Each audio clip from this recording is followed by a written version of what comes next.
Hai teman-teman, kembali lagi dengan kami, mahasiswa keperawatan Universitas Samratulangi, dan saat ini kami akan mempresentasikan materi dan tugas yang diberikan kepada kami. Namun sebelum itu, jangan lupa like, komen, dan subscribe ya guys.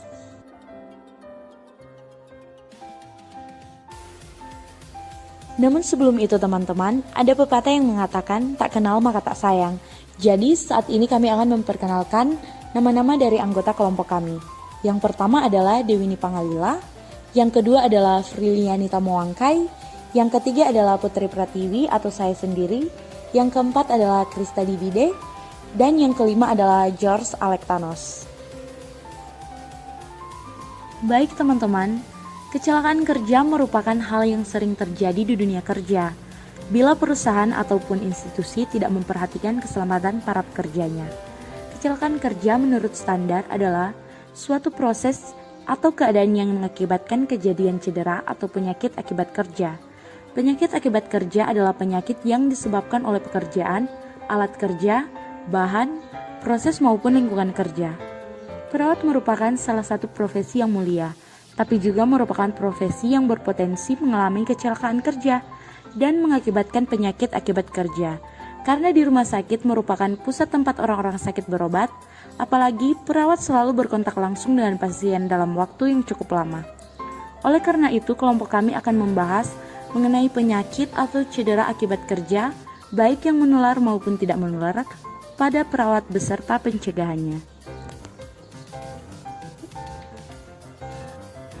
Adapun teman-teman, faktor risiko yang menyebabkan penyakit kerja pada perawat yang pertama adalah golongan fisik, yaitu suara yang biasanya menyebabkan pekak atau tuli, radiasi sinar-sinar, suhu yang terlalu tinggi, tekanan yang tinggi, dan penerapan lampu yang kurang baik.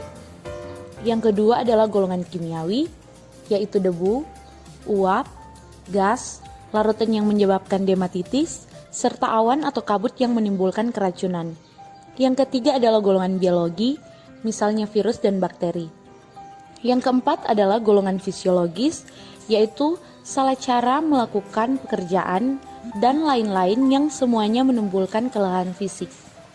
Yang kelima atau yang terakhir adalah golongan mental psikologi. Hal ini terlihat pada hubungan kerja yang tidak baik atau misalnya keadaan membosankan yang monoton.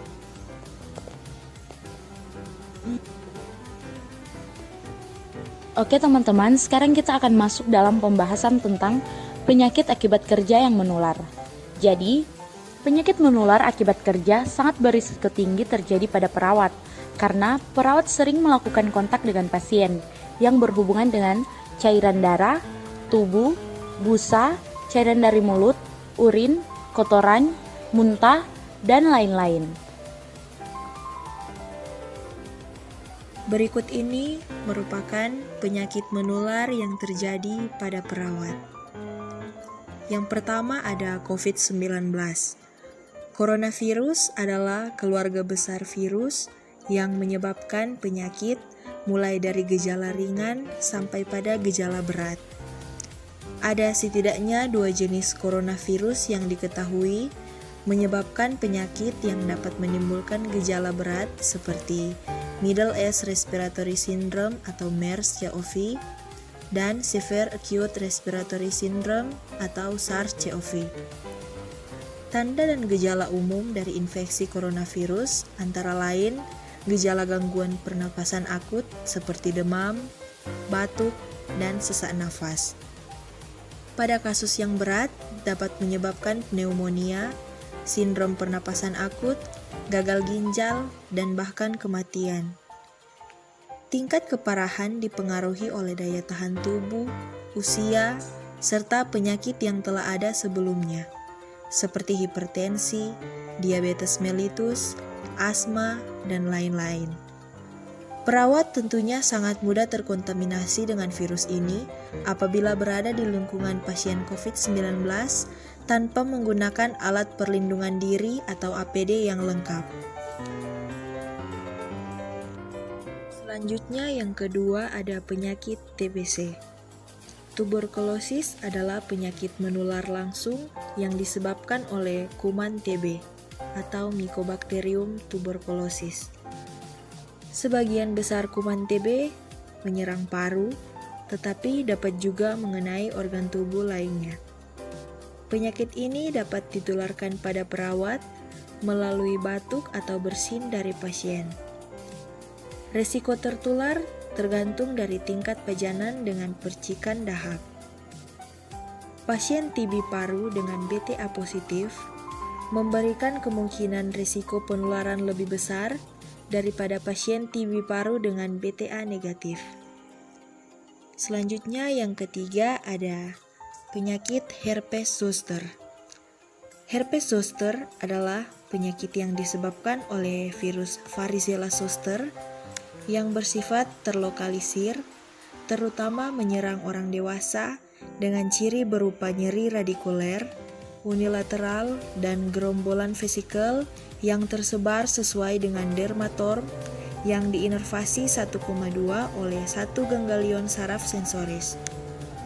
Keadaan imunosupresi yang berhubungan dengan risiko terjadinya HZ adalah infeksi HIV atau Human Immunodeficiency Virus, pasien yang menjalani transplantasi organ, leukemia, limfoma, radioterapi, kemoterapi, dan penggunaan kortikosteroid jangka panjang. Faktor lain yang dilaporkan sebagai salah satu faktor risiko terjadinya HZ adalah jenis kelamin perempuan, adanya trauma fisik pada satu dermatorm yang terkena, dan tindakan pembedahan. Perawat dapat terkena penyakit ini ketika berkontak langsung dengan kulit pasien.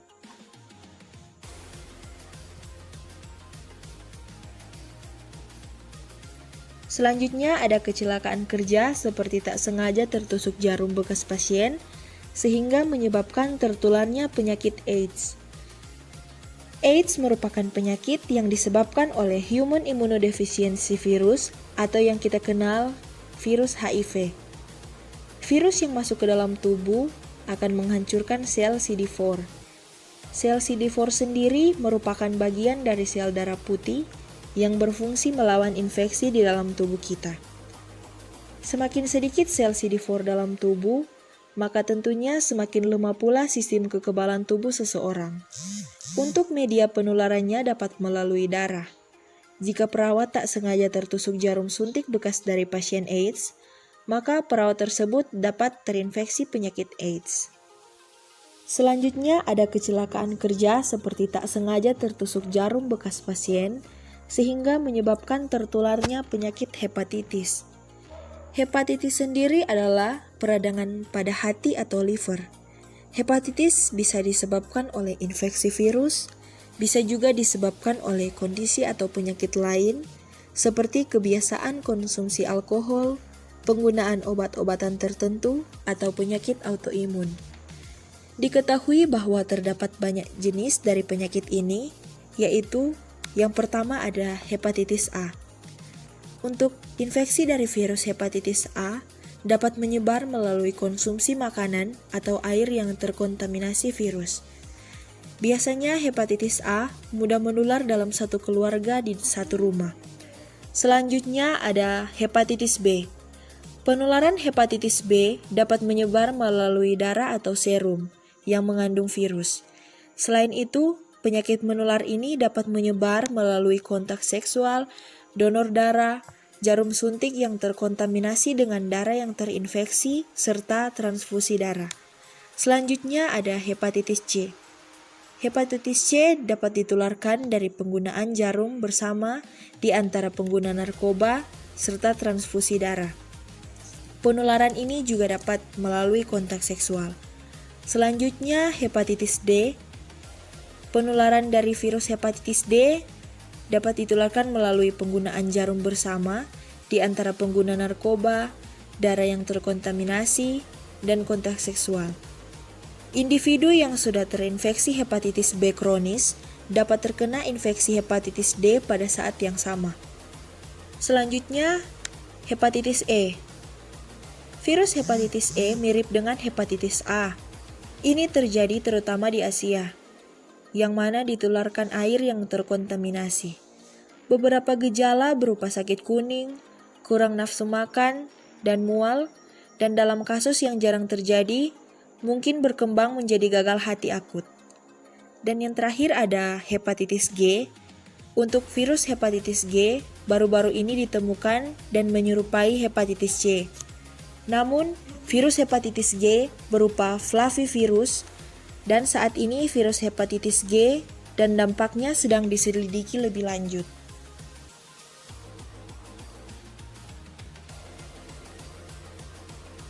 Pencegahan penyakit menular pada perawat. Tenaga kerja di lingkungan rumah sakit, khususnya perawat, tentunya harus memperhatikan keselamatan dan kesehatan secara pribadi untuk mencegah terkena penyakit menular akibat kerja. Dan berikut ini merupakan hal-hal yang dapat dilakukan untuk mencegah penyakit menular pada perawat. Yang pertama ada rajin mencuci tangan 6 langkah atau gunakan hand sanitizer secara rutin, terlebih saat sebelum dan sesudah kontak dengan pasien maupun lingkungannya. Yang kedua, gunakan alat pelindung diri atau APD, lengkap sesuai dengan kondisi dan tindakan. Yang ketiga, jangan menyentuh bagian mata, hidung, mulut sebelum mencuci tangan. Yang keempat, sering konsumsi suplemen untuk meningkatkan dan mempertahankan daya tahan tubuh terhadap penyakit menular. Yang kelima, adakan pendidikan serta penyuluhan kesehatan dan keselamatan kerja untuk para pekerja di lingkungan rumah sakit. Dan yang terakhir, memperhatikan standar operasional prosedur penyuntikan yang benar. Kita masuk pada slide yang berikut, penyakit akibat kerja yang tidak menular. Ketika perawat bekerja di rumah sakit, perawat akan diperhadapkan dengan stres psikis, monotoni kerja, tuntutan pekerjaan, zat-zat kimia, radiasi, ruangan terbatas, suhu, listrik, gerakan berulang, dan postur atau posisi kerja yang memungkinkan perawat terkena penyakit berbahaya tak menular. Berikut merupakan beberapa contoh penyakit tidak menular akibat kerja yang dapat terjadi pada perawat. 1. Kanker. Kanker adalah penyakit akibat pertumbuhan tidak normal dari sel-sel jaringan tubuh yang berubah menjadi sel kanker. Dalam perkembangannya, sel-sel kanker ini dapat menyebar ke bagian tubuh lainnya sehingga dapat menyebabkan kematian. Kanker sering dikenal sebagai tumor, namun tidak semua tumor adalah kanker. Tumor adalah segala benjolan tidak normal atau abnormal. Tumor dibagi dalam 2 golongan, yaitu tumor jinak dan tumor ganas.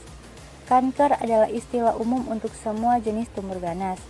Penyakit ini bisa mengenai perawat karena sering terpapar radiasi sinar elektromagnetik, zat kimia seperti obat terapi, serta menurunnya sistem imun karena kurang tidur dan istirahat. Kedua yaitu dermatitis. Dermatitis adalah penyakit kulit yang bersifat akut, subakut, atau kronis yang disebabkan adanya peradangan pada kulit. Penyakit ini terjadi karena adanya faktor eksogen dan endogen. Dermatitis juga merupakan peradangan pada kulit yang menimbulkan gejala mengganggu seperti ruam, kemerahan, serta kulit terasa gatal, kering, dan bersisik. Perawat seringkali terkena penyakit ini karena sering menyentuh alkohol dan zat kimia lainnya. Serta di masa pandemi ini, perawat harus menggunakan APD lengkap dengan waktu berjam-jam. Sehingga pada saat APD dilepaskan, sering terdapat ruam-ruam kemerahan dan gatal pada tubuh perawat. Kemudian yang ketiga yaitu hipertensi. Hipertensi merupakan penyakit peningkatan tekanan darah di atas nilai normal. Hipertensi juga merupakan suatu sindrom atau kumpulan gejala kardiovaskuler yang progresif akibat dari kondisi lain yang kompleks dan saling berhubungan. Komplikasi yang dapat terjadi akibat hipertensi adalah penyakit jantung koroner, gagal jantung, stroke, gagal ginjal kronik, dan neuropati. Dikatakan hipertensi apabila saat tekanan darah berada pada nilai 130/80 mmHg atau lebih. Kondisi ini dapat menjadi berbahaya karena jantung dipaksa memompa darah lebih keras ke seluruh tubuh. Penyakit ini dapat menyerang perawat karena emosi yang tak terkontrol karena tekanan kerja serta kurangnya istirahat. Kemudian yang keempat yaitu urtikaria dingin. Urtikaria dingin adalah penyakit yang dapat menimbulkan lesi yang merah dan gatal yang hanya bersifat idiopatik, hanya timbul pada individu-individu yang terpapar antigen seperti suhu dingin. Kelainan kulit ini ditandai dengan edema kulit superficial setempat dengan ukuran bervariasi dan sering dikelilingi oleh halo eritem yang disertai rasa gatal atau panas akibat keluarnya plasma dari pembuluh darah. Perawat yang bekerja di ruangan ICU dan hemodialisa sangat rentan terhadap penyakit ini. Penyakit tidak menular akibat kerja yang kelima adalah dispepsia. Dispepsia merupakan kumpulan gejala berupa rasa nyeri atau ketidaknyamanan yang berpusat di perut bagian atas. Rasa tidak nyaman secara spesifik meliputi rasa cepat kenyang, rasa penuh, rasa terbakar, kembung di perut bagian atas, dan mual. Perawat sering kali terkena dispepsia karena menunda waktu makan, pola makan tak teratur saat kode blue, dan keadaan darurat di UGD. Yang keenam, anemia. Anemia merupakan penurunan jumlah sel darah merah sehingga tidak dapat memenuhi fungsi untuk membawa oksigen dalam jumlah yang cukup ke jaringan perifer, yang ditandai oleh menurunnya kadar hemoglobin, hematokrit, dan jumlah sel darah merah di bawah normal. Perawat mudah terkena anemia karena punya jadwal shift malam yang kurang diimbangi dengan istirahat, sering terlihat pucat, kurang konsentrasi, dan mudah lelah.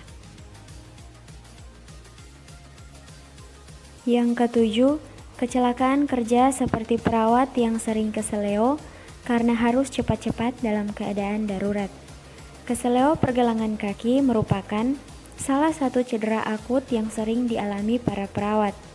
Tidak seperti pada cedera yang lainnya yang disebabkan oleh tekanan tingkat rendah yang berulang-ulang dalam jangka waktu lama.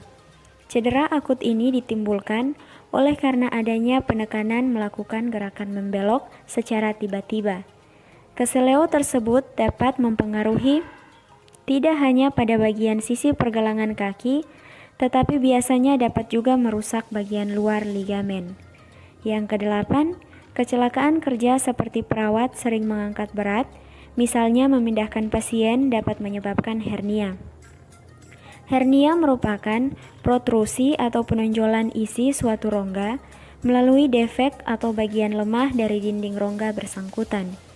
Hernia juga merupakan tonjolan keluarnya organ atau jaringan melalui dinding rongga, di mana rongga tersebut harusnya berada dalam keadaan normal tertutup. Pencegahan penyakit tidak menular pada perawat.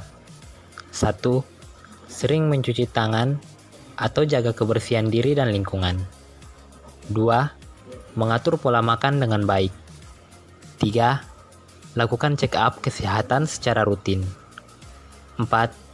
Konsumsi suplemen untuk meningkatkan dan mempertahankan daya tahan tubuh. 5. Menghindari gerakan membungkuk dan selalu perhatikan posisi tubuh saat membantu pasien. 6. Istirahat yang cukup. 7. Mengelola stres dengan baik. 8. Gunakan APD sesuai protokol tindakan. 9. Memperhatikan cara berjalan yang benar walaupun di situasi darurat. 10. Meminta bantuan orang lain dalam membantu mengangkat pasien. Dan berikut ini adalah sumber-sumbernya. Jika masih ada kekurangan dalam penyampaian materi kami mohon maaf. Sekian, terima kasih.